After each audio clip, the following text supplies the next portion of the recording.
যত বাবা আছে যদি তাদেরকে জিজ্ঞাসা করো প্রসব যন্ত্রণা যে কত কষ্ট, পৃথিবীর কোন বাবা বলতে পারবে না তাদেরকে দেওয়া হয় নাই, এটা মাকে দেওয়া হয়েছে।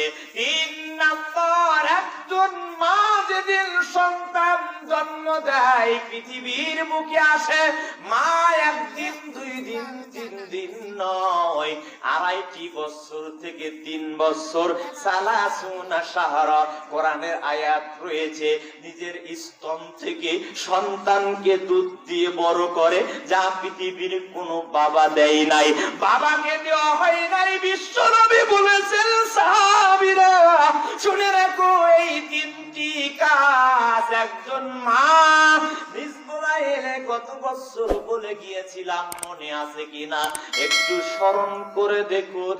বক্তব্যের সব অংশ বলে গেলে এটুকু নিবেন। বর্তমান বিজ্ঞান বলছে শুনে রাখো, একটি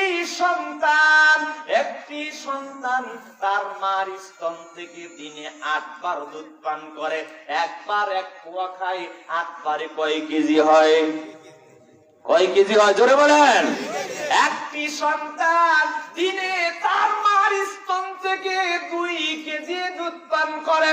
সালাসুনা শাহরা 30টি মাসে একটি সন্তান তার মার স্তন থেকে 1 কেজি 2 কেজি নয় 76 মণ দুধ পান করে। বলেন সুবহানাল্লাহ, লিল্লাহি তাকবীর।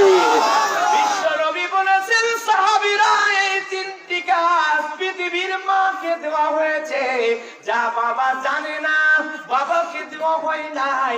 1 নাম্বার, একজন জীবিত মানুষ, একটি জীবিত সন্তান 10 মাস 10 দিন গর্ভধারণ করে, যা পৃথিবীর কোনো বাবা করে না। 2 নাম্বার, প্রসব যন্ত্রণা সহ্য করে, যা পৃথিবীর কোনো বাবা করে না। 3 নাম্বার, নিজের স্তন থেকে 1 মণ 2 মণ নয়, সর্বনিম্ন পরীক্ষা অনুযায়ী 76 মণ দুধ দিয়ে একটি সন্তান মা বড় করে। বলেন সুবহানাল্লাহ। মা বাবার কথা মতো যেজন চলে না, মা বাবার কথা মতো যেজন চলে না, আল্লাহ নবীজির দয়া তারা পাবে না। মা বাবা অতি আপন, মা বাবার করহ যতন, মা বাবা অতি আপন, মা বাবার করহ যতন, দিন কোথারি সাথী পাইয়া ভুইলা যেও না, আল্লাহ নবীজির দয়া তারা পাবে না। মা বাবাকে কষ্ট দিলে সালাত সিয়াম যায় বিফলে, মা বাবাকে দুঃখ দিলে সালাত সিয়াম যায় বিফলে, মার গলি যায় আঘাত দিলে ক্ষুধা মেটে না, মার গলি যায় আঘাত দিলে ক্ষুধা মেটে না, আল্লাহ নবীজির দয়া তারা পাবে না। লিল্লাহি তাকবীর। লোকজন আছেন এই দ্বীনি প্রতিষ্ঠান আজকে ইসলামী সম্মেলন আটখোলা ঈদগাহ ময়দানের জন্য অন্তর থেকে দান করবেন। আল্লাহ রাব্বুল আলামিন বলছেন, ইন্নাল্লাহ আশতারা মিনাল মুমিনিনা আনফুসাহুম ওয়া আমওয়ালাহুম বিআন্না লাহুমুল জান্নাহ। আল্লাহ রাব্বুল আলামিন থেকে বলছেন, পৃথিবীর মানুষ, আমি রব্বুল আলামিন তোমাদের সাথে যারা মুমিন, যারা মুত্তাকিন, যারা পরহেজগার, তাদের সাথে বেচা কেনা করেছি।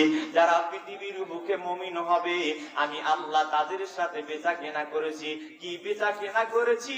জান্নাত। মুমিনদের কাছে বিক্রি করে দিয়েছি জান্নাত। কিসের বিনিময়ে? তাদের জান এবং মালের বিনিময়ে। বলেন সুবহানাল্লাহ। এখন সবাই বলবেন, মাল কার? আল্লাহ। বলছে আমার তো নাকি? মাল কার? আল্লাহ। জান কার? আল্লাহ। ঠিক আছে তো? ঠিক নাই? ঠিক আছে। কোরআন বলছে, ইন্নাল্লাহ আশতারা মিনাল মুমিনিনা আনফুসাহুম ওয়া আমওয়ালাহুম বিআন্না লাহুমুল জান্নাহ। যারা মুমিন তারা মালের চিন্তা করবে না, যারা মুমিন তারা জানের চিন্তা করবে না। যখন মাল চাওয়া হবে তারা মাল আল্লাহর রাস্তায় দিয়ে দিবে, যখন জান চাওয়া তারা জান দিয়ে দিবে, তার কারণ জানও তাদের না, মালও তাদের না, তাদের জন্য জান্নাত। বলেন সুবহানাল্লাহ।